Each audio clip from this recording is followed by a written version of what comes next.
नमस्ते दोस्तों, सलोनी ज्वेलरी में आप सबका स्वागत है। आज मैं आपके साथ शेयर करेंगे एक बहुत ही सुंदर mehndi design.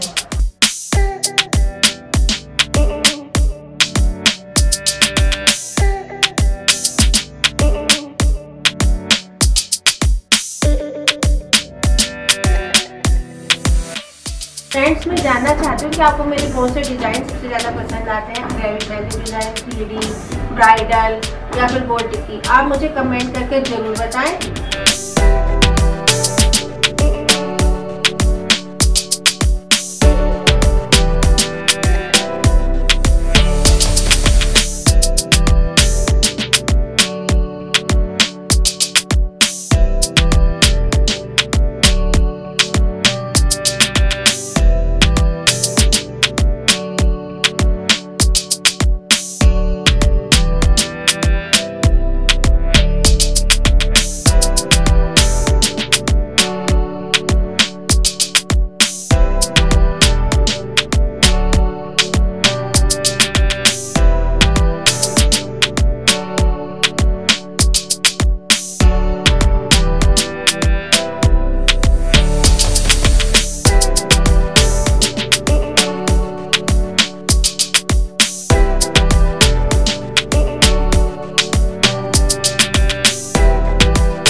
Thank you friends. अगर आपको मेरा वीडियो अच्छा लगा हो तो इसे प्लीज़ लाइक और शेयर जरूर कीजिए और मेरे चैनल को सब्सक्राइब करना बिल्कुल भी ना भूलें।